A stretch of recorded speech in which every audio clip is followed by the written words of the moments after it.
Praise the lord. ఆత్మీయ పోరాటము జయ జీవితము పార్ట్ 11. ఇందు నిమిత్తమై ప్రభువు మనకు అనుగ్రహించినటువంటి సర్వాంగ కవచము, అందలి యుద్ధోపకరణములు, 7వ ఆయుధము ప్రార్థన అను ధూపము, మొదటి భాగము. ఈ ఆయుధము మరి మన ఆత్మీయ పోరాటంలో డిఫెన్సివ్ వెపన్ గాను అఫెన్సివ్ వెపన్ గాను ఉపయోగపడునని గుర్తించుచున్నాము. ఇందు నిమిత్తమై ప్రభువు పరిశుద్ధ గ్రంథంలో మనకు అనుగ్రహించినటువంటి కొన్ని లేఖన భాగములు. యోహాను శుభవార్త 1వ అధ్యాయము 2వ వచనము చివరి భాగము నుండి 5వ వచనము వరకు. సమస్తమును ఆయన మూలముగా కలిగెను, కలిగి ఉన్నదేది ఆయన లేకుండా కలుగలేదు. ఆయనలో జీవముండెను, ఆ జీవము మనుషులకు వెలుగై ఉండెను. ఆ వెలుగు చీకటిలో ప్రకాశించుచున్నది గాని చీకటి దాన్ని గ్రహింపకుండెను. సో మనుషునికి అవసరమైనటువంటి జీవము, వెలుగు ప్రభువులో నుండి మాత్రమే లభించునని గుర్తెరుగుట, మరి అది సత్యమై ఉన్నదని గ్రహించుచున్నాము. సో స్వతహాగా మానవునికి ఆ జీవము మరియు వెలుతురు, మరి జీవులకు ఉండవలసినటువంటి లక్షణములు ఏవి స్వతహాగా మానవునికి లేవు గాని ప్రభువు నుండి మాత్రమే అవి మనకు దొరుకునని గ్రహించుచున్నాము. అదే విధముగా కొలసీలకు రాసిన పత్రిక 2వ అధ్యాయము 3వ వచనము, బుద్ధి జ్ఞాన సర్వ సంపదలు ఆయన యందు గుప్తమై ఉన్నవి. కీర్తనల గ్రంథం 16వ అధ్యాయము 11వ వచనము, నీ సన్నిధిని సంపూర్ణ సంతోషము కలదు, నీ కుడి చేతిలో నిత్యము సుఖములు కలవు. సో ఈ విధముగా మానవునికి అవసరమైన ప్రతిదీ కూడా జీవించేదానికి, తన ఉనికికి అవసరమైన ప్రతి అవసరత ప్రభువు నుండి మాత్రమే దొరుకునని మనము గుర్తించవలసిన వారముగా కోరబడుచున్నాము. So God is the only source of energy, who empowers us, who enriches us to be healthy, to be wealthy, to be wise, to be happy, to be joyful, to be strong, to be victorious, and so forth and so on. So he is everything for us. So ప్రభువు నుండి ఒక తల్లి మరి యొద్ద నుండి పిండముగా ఉన్నటువంటి శిశువు ఏ విధముగా తను కోరుకొనకపోయినా, మరి తన నుంచి మరి ఏ క్రియ లేకపోయినా సమస్తమును, తనకు ఉనికికి కావలసిన సమస్తము తల్లి నుండి ఏ విధముగా పొందుకొనునో, తన ప్రొటెక్షన్ కానీ మరి తన పోషణకు కానీ, అదే విధముగా మానవునికి కావలసినవన్నీ ప్రభువు నుండి మాత్రమే మనకు లభించునని గుర్తెరగవలసిన వారమై ఉన్నాము. సో అవి పొందుకొనుటకు ప్రభువు మనకు ఏర్పరిచినటువంటి ఒకే మార్గము ప్రార్థన అను ధూపము. ఫిలిప్పీలకు రాసిన పత్రిక 4వ అధ్యాయము 6-7 వచనములు, దేనిని గూర్చి చింతపడకుడి గాని ప్రతి విషయములోను ప్రార్థన విజ్ఞాపనముల చేత కృతజ్ఞత పూర్వకముగా మీ విన్నపములు దేవునికి తెలియచేయుడి. అప్పుడు సమస్త జ్ఞానమునకు మించిన దేవుని సమాధానము యేసు క్రీస్తు వలన మీ హృదయములకును మీ తలంపులకును కావలి ఉండును.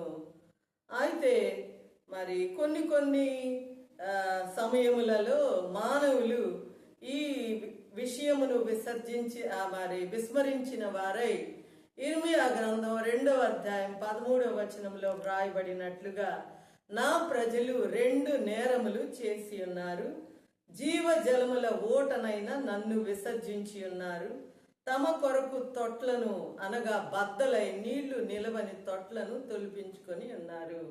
సో మనల్ని మనము మరి స్వతహాగా మనకు ఇవి లేవు కాబట్టి సో మనల్ని మనము మోసపరుచుకొనక ప్రభువు నుండి మాత్రమే ఇవి లభించునని గుర్తెరుగుటే జ్ఞానం యొక్క లాభముగా మనము గ్రహించుచున్నాము.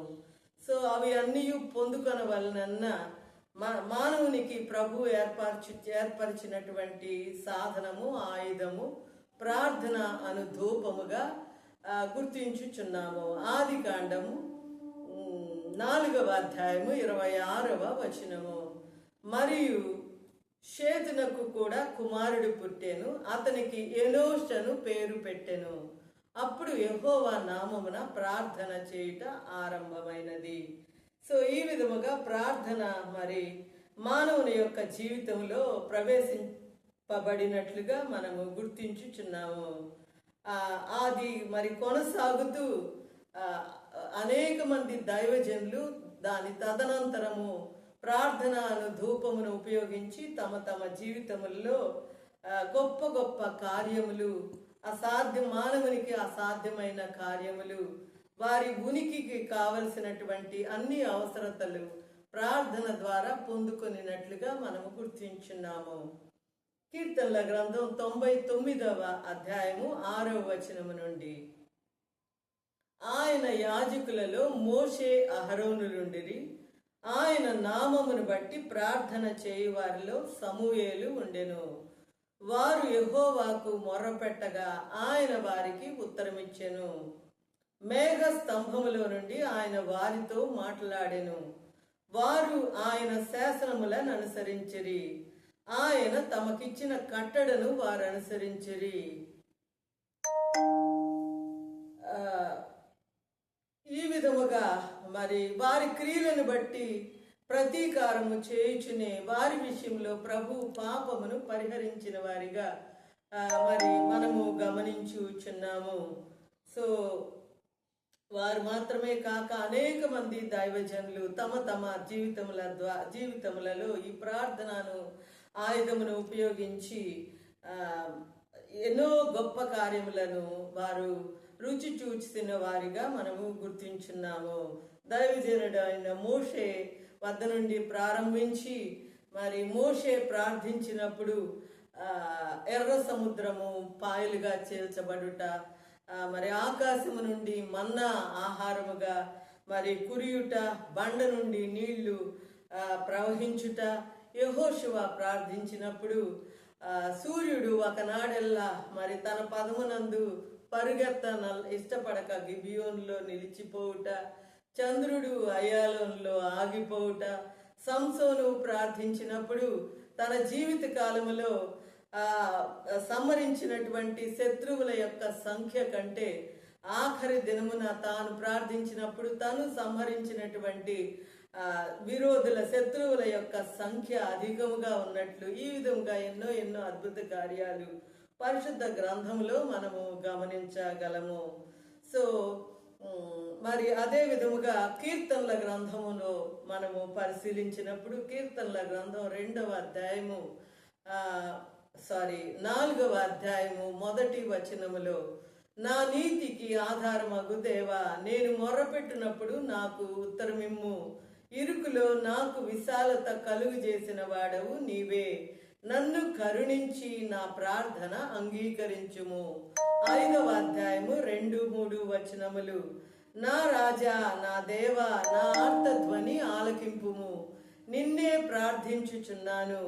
యెహోవా, ఉదయమున నా కంఠస్వరము నీకు వినబడును, ఉదయమున నా ప్రార్థన నీ సన్నిధిని సిద్ధము చేసి కాచియుండును.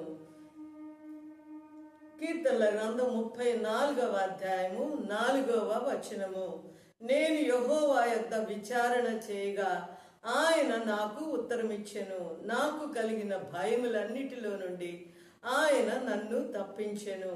6వ వచనము, ఈ దీనుడు మొర్ర పెట్టగా యెహోవా ఆలకించెను, అతని శ్రమలన్నిటిలో నుండి అతన్ని రక్షించెను. 34వ దావీదు కీర్తన 15వ వచనము, యెహోవా దృష్టి నీతిమంతుల మీద ఉన్నది, ఆయన చెవులు వారి మొర్రలకు ఒగ్గి ఉన్నవి. 17వ వచనము, నీతిమంతులు మొర్ర పెట్టగా యెహోవా ఆలకించును, వారి శ్రమలన్నిటిలో నుండి వారిని విడిపించును. కీర్తనల గ్రంథం 55వ అధ్యాయము 17వ వచనము, సాయంకాలమున ఉదయమున మధ్యాహ్నమున నేను ధ్యానించుచు మొర్ర పెట్టుకొందును. ఆయన నా ప్రార్థన ఆలకించును. కీర్తనల గ్రంథం 61వ అధ్యాయము 1-2 వచనములు. దేవా, నా మొర్ర ఆలకించుము, నా ప్రార్థనకు చెవియొగ్గుము.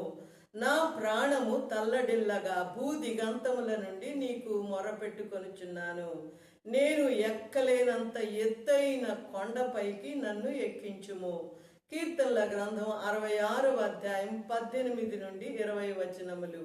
నా హృదయములో నేను పాపమును లక్ష్యము చేసిన ఎడల ప్రభువు నా మనవి వినకపోవును. నిశ్చయముగా దేవుడు నా మనవి అంగీకరించి ఉన్నాడు. ఆయన నా విజ్ఞాపన ఆలకించి ఉన్నాడు. దేవుడు నా ప్రార్థనను త్రోసివేయలేదు. నా యొద్ద నుండి తన కృపను తొలగింపలేదు. ఆయన సన్నుతింపబడును గాక. కీర్తనల గ్రంథం 141వ అధ్యాయము 2వ వచనము. నా ప్రార్థన ధూపము వలెను, నేను చేతులెత్తుట సాయంకాలపు నైవేద్యము వలెను. నీ దృష్టికి అంగీకారములగును గాక. ప్రకటన గ్రంథం 5వ అధ్యాయము 8వ వచనము. ఆయన ఆ గ్రంథమును తీసుకున్నప్పుడు ఆ 4 జీవులను వీణెలను ధూప ద్రవ్యములతో నిండిన సువర్ణ పాత్రలను పట్టుకొని ఉన్న ఆ 24 పెద్దలను ఆ గొర్రె పిల్ల ఎదుట సాగిలపడిరి. ఈ పాత్రలు పరిశుద్ధుల ప్రార్థనలు. ప్రకటన గ్రంథం 8వ అధ్యాయము 3వ వచనము. మరియు సువర్ణ ధూపార్తి చేత పట్టుకొని ఉన్న వేరొక దూత వచ్చి బలిపీఠము ఎదుట నిలువగా, సింహాసనము ఎదుట ఉన్న సువర్ణ బలిపీఠము పైన పరిశుద్ధులందరి ప్రార్థనలతో కలుపుటకై అతనికి బహు ధూప ద్రవ్యములు ఇయ్యబడెను. అప్పుడు ఆ ధూప ద్రవ్యముల పొగ దూత చేతిలో నుండి పైకి లేచి దేవుని సన్నిధిని చేరెను. సో ఈ విధముగా ఆది కాండములో మరి ఇంట్రడ్యూస్ చేయబడినటువంటి ఆ ప్రార్థన అను ఆయుధము మరి ప్రకటన గ్రంథము వచ్చినప్పటికీ మనకు తెలియజేయబడుచున్నటువంటి సంగతి ఏమనగా, ప్రార్థన అనున్నది ధూపము వలె మరి దూత పరిశుద్ధుల ప్రార్థనలు ధూప ద్రవ్యములతో కలిసి దూత చేతిలో నుండి పైకి లేచి దేవుని సన్నిధిని చేరినప్పుడు మాత్రమే మన విన్నపములకు, మన ప్రార్థనలకు జవాబులు లభించునని గుర్తించుచున్నాము. సో ప్రార్థన మరి విజ్ఞాపన మరి యొక్క వ్యత్యాసం మనము గమనించినప్పుడు, మన వ్యక్తిగత అవసరతల నిమిత్తమై మనము ప్రభువునకు చేయు విన్నపములను ప్రార్థన అనియు, మరి ఇతరుల యొక్క అవసర అక్కరలను బట్టి కూడా ప్రభువుకు చేయు విన్నప ప్రార్థనలను విజ్ఞాపనలనియు మనము గుర్తించున్నాము.